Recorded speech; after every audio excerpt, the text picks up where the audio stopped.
ஏண்டி tiffin carrier கூட உன் சைஸ்க்கே அனுப்பணுமா? யோ நான் போட்டுக்கிறேன் போ. இல்லைங்க, நீங்க வயிறார சாப்பிட வரைக்கும் இருந்து பரிமாறிட்டு வர சொல்லிருக்குது அம்மனி. போயா நீங்களும் அம்மனிகளும். நிறைய மோர் குடிங்க, சூடு குறையும்.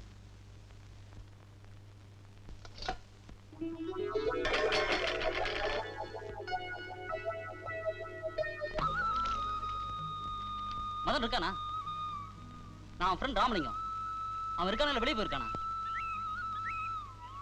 அவன் வந்தானா? அவன்கிட்ட அவன் ஃப்ரெண்ட் ராமலிங்கம் வந்து கேட்டு போறேன்னு சொல்லுமா. வரேன். ஒரு நிமிஷம். எஸ். நீங்களும் அவரும் சின்ன வயசுல இருந்து ஃப்ரெண்ட்ஸா இருக்கலாம். வாடா போடான்னு பேசிக்கிறது உங்களுக்குள்ள சகஜமா இருக்கலாம். ஆனா இப்ப அவர் எனக்கு வீட்டுக்காரரு. என்கிட்ட கேட்கும்போது சார் இருக்காரா, இல்ல சார் வெளியே போயிருக்காரா, இல்ல சார் இப்போ வருவாரு அப்படின்னு கேக்குறதா மரியாதையா இருக்கும். கரெக்டுங்களா? கரெக்டுங்க. அவர் வெளியில போயிருக்காரு, இப்ப வர நேரம் தான். வேணா நீங்க உள்ள உட்காந்து காபி சாப்பிடுங்க. அவர் வந்ததும் பேசிட்டு போலாம். இல்லைங்க, நான் அப்புறமா பாக்குறேங்க. அப்படிங்களா? அப்படின்னா அவர் வந்ததும் உங்க ஃப்ரெண்ட் ராமலிங்கம் வந்துட்டு போனாருன்னு சொல்றேன். வேற ஏதாவது சொல்லுங்களா? இல்லைங்க, இது போதுங்க.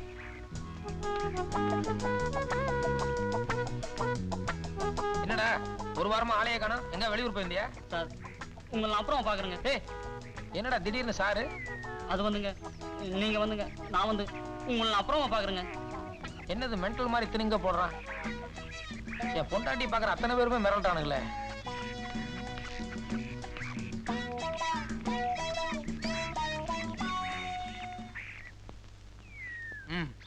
நீ பயங்கரமான கவர்ச்சி கண்ணி. உன்னை பாக்குறதுக்காக ஆபீஸ்ல இருந்து வேக வேகமா வர்றேன். அடியே மல்லிப்பூ வாங்கினோம்னா அது வாடாம இருக்கிறதுக்காக டிஃபன் கேரியர்ல போட்டு மூடி வைக்கிறது எல்லா வீட்லயும் மாமூலம் நடக்கிற சமாச்சாரம். ஆனா மத்தியானம் சோறு அனுப்பும்போது டிஃபன் கேரியரை திறந்து பார்த்து அனுப்ப வேண்டாம், அப்படியே பூவோட நினைச்சா என்னடி அர்த்தம்? சாப்பாடு நல்லா இருந்ததா மாமா? பேச்சு மாத்தியா நீ?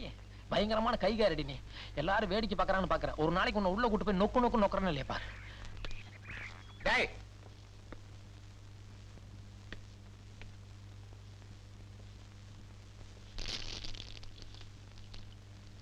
எதை செஞ்சாலும் யதார்த்தமா செய்யணும்டா.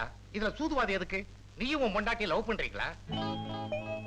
பொண்டாட்டிக்கு பூ வாங்கினா யதார்த்தமா கையில கொண்டு வர வேண்டியதானே? அதென்ன ஒளிச்சு மறைச்சு ஒருத்தருக்கும் தெரியாம டிபன் கரியர்ல கொடுத்து அனுப்புறது? இதெல்லாம் ஒரு பிரச்சனை. ஏதோ பையன் வெக்கப்பட்டுக்கிட்டு வெளியில தெரியாம அனுப்பியிருக்காப்பல. இத போய் பெருசு பண்ணிக்கிட்டு நீ சும்மா இரு. எனக்கு இத்தனை வயசாகி போச்சு. இருந்தாலும் தினமும் உங்க அம்மாவுக்கு நான் அல்வா பூ வாங்கிட்டு வர்றேன். ஊரறிய கையில கொண்டு வர்றது இல்ல. எதை எடுத்தாலும் ஒரு திருட்டுத்தானம், ஒரு கேப் மாதிரி தானம். போப்பா.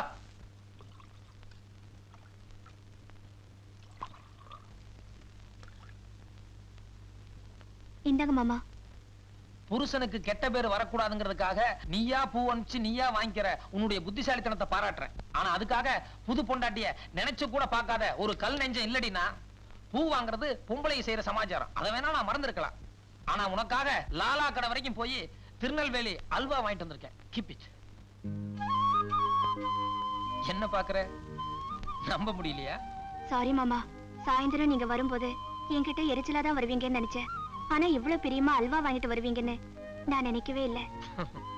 The sweet behind the love is sweeter than the sweet. This is English. I am big. இதெல்லாம் உனக்கு புரியாது. சாப்பிடு சாப்பிடு சாப்பிடு.